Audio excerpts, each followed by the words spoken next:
এই ফ্যাসিবাদী সরকার 15 বছরে এই দেশের অর্থনীতিকে ধ্বংস করে দিয়েছে। এই দেশের অর্থনীতিকে সচল করবার জন্য যে নীতি নির্ধারণ করা দরকার তা তোমাদের মধ্য থেকে অনেকে বেরিয়ে আসে। এবং এই কলেজে অর্থনীতি বিভাগের অনেক ছাত্র আছে যাদের সঙ্গে ঢাকায় আমার দেখা হয়, যারা এখন রিটায়ার করেছে। মন্ত্রণালয়, বিশেষ পরিকল্পনা মন্ত্রণালয়ে তারা কাজ করত এবং খুব সফলতার সঙ্গে কাজ করেছে। আমি আশা করি তোমাদের মধ্য থেকে স্বাভাবিক অমানবিক নির্যাতন সহ্য করেছে। 700-800 রাজনৈতিক নেতাকর্মীকে গুম করা হয়েছে। 60 লক্ষের উপর অধিক রাজনৈতিক নেতাকর্মীর বিরুদ্ধে মিথ্যা মামলা দেওয়া হয়েছে। হাজার হাজার নেতাকর্মীকে বিনা বিচারে হত্যা করা হয়েছে। এই একটা অবস্থা আমরা পার হয়েছি, আর নতুন সম্ভাবনা দেখা দিয়েছে। কিন্তু কেন জানি না আমরা সেই সংকীর্ণতার ঊর্ধ্বে উঠতে পারছি না। আমি আশা করব সমস্ত সংশ্লিষ্ট সকলের কাছে এই আবেদন জানাবো যে আমরা উঠে দাঁড়াই, আমরা আমাদের এই সংকীর্ণতার ঊর্ধ্বে দাঁড়িয়ে আমরা একটা স্পষ্ট সত্য সুন্দর একটা পথ নির্ধারণ করি। সে একটা স্বপ্ন যেটা আমরা দেখেছিলাম সেই স্বপ্নকে আমরা বাস্তবায়িত করি। আজকে দুঃখ হয় যখন আমরা দেখি, আমি কাল রাতেই একটা টেলিভিশন চ্যানেলে আপনার জেন জি একটা কর্মসূচি হচ্ছে, তারা সমস্ত বিশ্ববিদ্যালয়গুলোতে আপনার আমাদের তরুণ ছাত্রদের মতামত নিচ্ছে দেশ সম্পর্কে, নতুন বাংলাদেশ নির্মাণ সম্পর্কে। আমি দেখলাম যে এত অমিত সম্ভাবনাময় ছেলেরা মেয়েরা তারা অত্যন্ত দেশপ্রেম নিয়ে তারা কথা বলছে, তার পরিবর্তনের কথা বলছে। অনেকে আমাকে অভিভূত করেছে যে তার সত্যিকার অর্থে একটা বাংলাদেশ নির্মাণ করবার একটা পথ তারা দেখাতে পারে। এই জায়গাগুলো আমাদেরকে ধরতে হবে। শুধু নেগেটিভ চিন্তা করলে হবে না, নেতিবাচক চিন্তা করলে হবে না। আমাদের পরস্পরকে সহনশীলতার মধ্যে দিয়ে আনতে হবে, সম্মান করতে হবে। আমি যে রাজনৈতিক চিন্তাই করি না কেন, দেশপ্রেম যদি আমার থাকে, দেশের প্রতি ভালোবাসা যদি আমার থাকে, তার নিশ্চয়ই আমার আজকে যে সুযোগ এসেছে সেই সুযোগের সদ্ব্যবহার যেন আমরা করতে পারি। আমাদের অনেক বয়স হয়েছে, আমরা প্রায় যাওয়ার পথে। আমরা এখন এই বয়সে, আমি কিছুক্ষণ পূর্ব বয়সের কথা বলছিলাম যে আমরা দেখতে চাই, খুব আনন্দের সঙ্গে চলে যেতে পারতাম পৃথিবী ছেড়ে যদি দেখতাম যে বাংলাদেশের সত্যিকার অর্থেই একটা প্রেমময় ভালোবাসার দেশ হয়েছে। আমরা গণতন্ত্রের কথা বলি, কিন্তু আমরা গণতন্ত্রের চর্চা করি না। বাংলাদেশে এই সমস্যাটাই সবচেয়ে বড় সমস্যা হয়েছে। এখানে পর পর পর পর গণতন্ত্রকে হত্যা করার চেষ্টা করা হয়েছে। ফলে এখানে ডেমোক্রেটিক ইনস্টিটিউশন গুলো তৈরি হয়নি, গণতান্ত্রিক যে প্রতিষ্ঠান সেই প্রতিষ্ঠানগুলো তৈরি হয়নি। আমরা রাজনৈতিক দলগুলো পরস্পরের সঙ্গে বিরোধী লিপ্ত হয়েছি, কিন্তু সহনশীলতার মধ্য দিয়ে গণতন্ত্রকে চর্চা করে আমরা যে সবাই এগিয়ে যেতে পারি, তাহলে কিন্তু আমরা গণতন্ত্রকে লাভ করতে পারবো, আমাদের অধিকারকে অর্জন করতে পারবো। কি করুন সময় গেছে, চিন্তা করে দেখুন যে আমরা ভোট দিতে পারিনি। আমাদের যে ছেলেরা এখানে বসে আছে, আমার স্ত্রীর বিশ্বাস তারা ভোট কি বলে কখনো দেখতে পায়নি। 15 বছর গেছে, তারা সে ভোট দিতে পারেনি। এই কেমন গণতন্ত্রের কথা, এই কেমন একটা স্বাধীন সার্বভৌম রাষ্ট্রের কথা যে যেখানে মানুষ প্রতি বছরে একটা সুযোগ পায় তার অধিকারটাকে প্রয়োগ করার সেই সুযোগটিও সে হারিয়েছে। আজকে আমাদের দেশের সমস্ত সম্পদকে লুণ্ঠন করে বিদেশে পাচার করে দেওয়া হয়েছে, এবং সেটা একটা টাকা নয়, প্রতি বছর $16 বিলিয়ন পাচার হয়েছে। এবং হিসাব করে দেখা যাচ্ছে এই প্রায় 15 বছর প্রায় 280 বিলিয়নের উপরে পাচার হয়ে গেছে। এরা কারা? এরা তো এই দেশেরই মানুষ। তারা তো রাজনীতি কথা বলেই তারা এসেছিলেন। ফ্যাসিবাদ ওই জায়গায় যে একটা নির্বাচন হয়, নির্বাচনে জয়লাভ করে, তারপরে সমস্ত ক্ষমতা দখল করে নিয়ে, রাষ্ট্রকে দখল করে নিয়ে সে তার ক্ষমতাকে নিরঙ্কুশ করতে চায়, এবং দেশে রাষ্ট্রে একটা ভয়, একটা ভীতি, একটা ফিয়ার ফোবিয়া তৈরি করে যেন কেউ কোনো কথা বলতে না পারে। আল্লাহর অশেষ রহমতে আমরা সেই জায়গা থেকে বেরিয়ে এসেছি। সে জায়গায় বেরিয়ে এসে একটা সুযোগ সৃষ্টি হয়েছে যে আমরা নতুন করে বাংলাদেশকে গণতান্ত্রিক রাষ্ট্রে পরিণত করব। দিনাজপুর সরকারি কলেজ অত্যন্ত গৌরবময় একটি প্রতিষ্ঠান। এখান থেকে বহু শিক্ষক, বহু অধ্যাপক, বহু প্রকৌশলী, বহু চিকিৎসক, নেতা, ব্যবসায়ী, সাকসেসফুল বিজনেসম্যান তারা বেরিয়েছেন। এবং দিনাজপুর সরকারি কলেজ সবসময় একটা ভালো শিক্ষা প্রতিষ্ঠান হিসেবে ছিল। আমার বিশ্বাস এখনো এই প্রতিষ্ঠান সেইভাবে আছে। আমার বিশ্বাস এই প্রতিষ্ঠান সামনের দিকেও সেই একইভাবে তারা একটা সুন্দর একটা দেশকে তৈরি করার ক্ষেত্রে তাদের ভূমিকা রাখবেন এবং নেতৃত্ব দেওয়ার জন্য তারা সেই সমস্ত ছাত্রদের সৃষ্টি করবেন যারা নেতৃত্ব দিতে সক্ষম হবে। আমি বক্তব্য দীর্ঘ করবো না। আমি অনেক সময় যদি এখানে থাকতে পারতাম আমি সবচেয়ে বেশি আনন্দিত হতাম।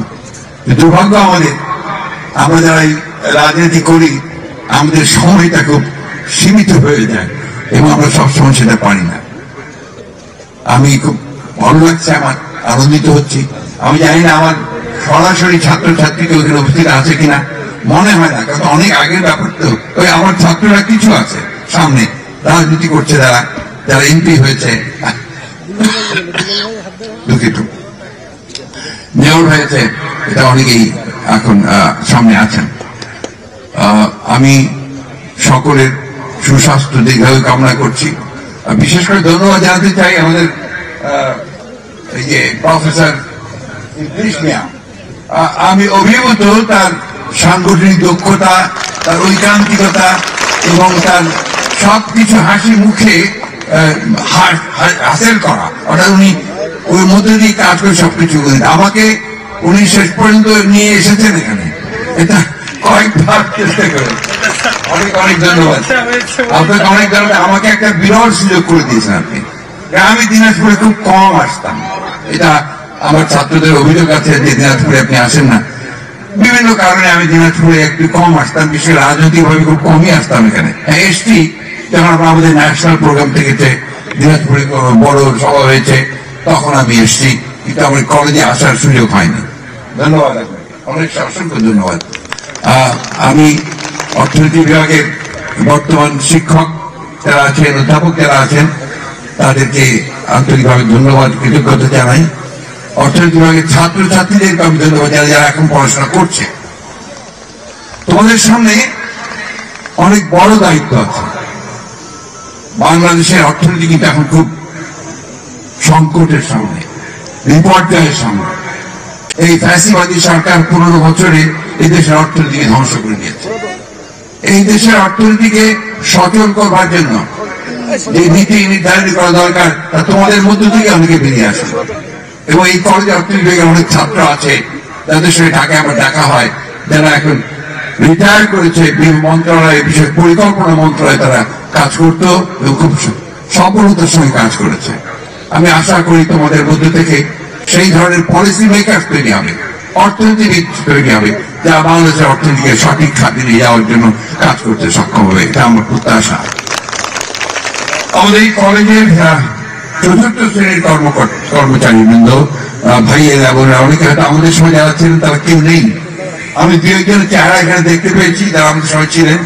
আমি তাদেরকেও মনে করছি এই জন্য যে আমি যখন এই কলেজে কাজ করেছি তখন তাদের সঙ্গে আমার সম্পর্ক খুব ঘনিষ্ঠ ছিল, অত্যন্ত আন্তরিক ছিল।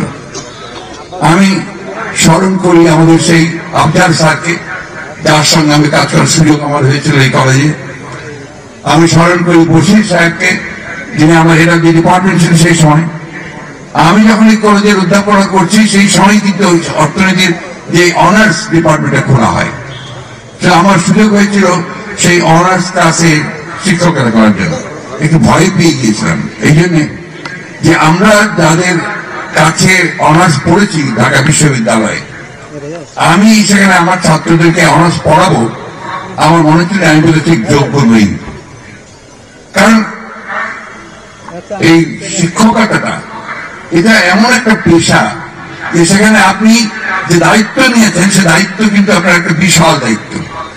আপনি তাদেরকে শিক্ষা দান করবেন, যা আপনি সাবজেক্টে পড়াবেন সেখানে আপনি তাদেরকে বিশেষজ্ঞ করে গড়ে তুলবেন এবং সে যেন তার জীবনে দাঁড়াতে পারে, জীবনে প্রতিষ্ঠা লাভ করতে পারে এবং তার লব্ধ যে শিক্ষা সেটাকে সে কাজে লাগাতে পারে, সেই কাজটি।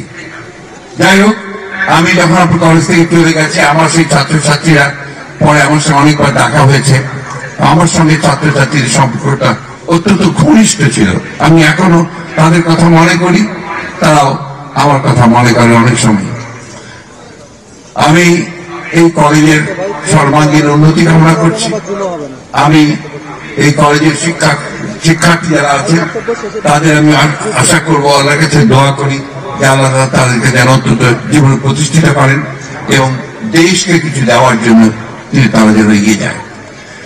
এখন অনেকেই, যেমন আমি আপনার কিছুটা হতাশা প্রকাশ করেছি, অনেকেই অনেকের সময় এখন একটু হতাশা প্রকাশ করছে যে এত বড় একটা আন্দোলন হলো, এত প্রাণ গেল, এত বছর গেল, তারপরেও এত সমস্যা কেন?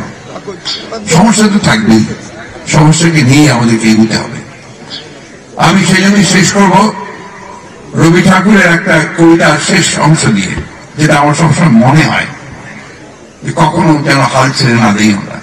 কবিতাটা হচ্ছে দুঃসময়, তার শেষের দুটো কবিতার লাইন আমার এখনো মনে আছে। যদিও সন্ধ্যা আসিছে মন্দ মন্থরে, সব সঙ্গীতে গেছে ইঙ্গিতে থামিয়া, তবু বিহঙ্গ ওরে বিহঙ্গ মৌর, এখনই অন্ধ বন্ধ করো না পাখা। আমরা যেন কখনো পাখা বন্ধ না করি, আমরা যেন তীরে পৌঁছানোর জন্য আমরা উঠতে চেষ্টা করি। একদিন আমরা সেখানে পৌঁছবই। আমার বিশ্বাস ভবিষ্যৎ প্রজন্ম, যারা আমাদের আশা, যারা আমাদের আকাঙ্ক্ষা, তারা আমাদের এই স্বপ্ন পূরণে তারা সবচেয়ে বড় সহায়ক ভূমিকা পালন করবেন। আমি দেখেছি ছেলেদের মধ্যে প্রচন্ড স্বপ্ন আছে, তাদের অত্যন্ত আকাঙ্ক্ষা আছে এবং কর্মক্ষমতা আছে। দেশপ্রেমে উদ্বুদ্ধ হয়ে সব ছেলেরাই মেয়েরাই আজকে তারা কাজ করছে, তারা আন্দোলন করছে প্রাণ দিতে পর্যন্ত। সেখানে আমাদের তো আমরা হেরে যেতে পারি না, আমরা নিশ্চয়ই জয়ী হব। আজান হয়েছে, আমি আমার বক্তব্য শেষ করছি। আমি আবার আন্তরিকভাবে ধন্যবাদ জানাতে চাই আয়োজকদেরকে যে আমাকে এখানে আমন্ত্রণ জানিয়ে তারাকে বিরল সুযোগ করে দিয়েছে আপনাদের সামনে উপস্থিত হবার।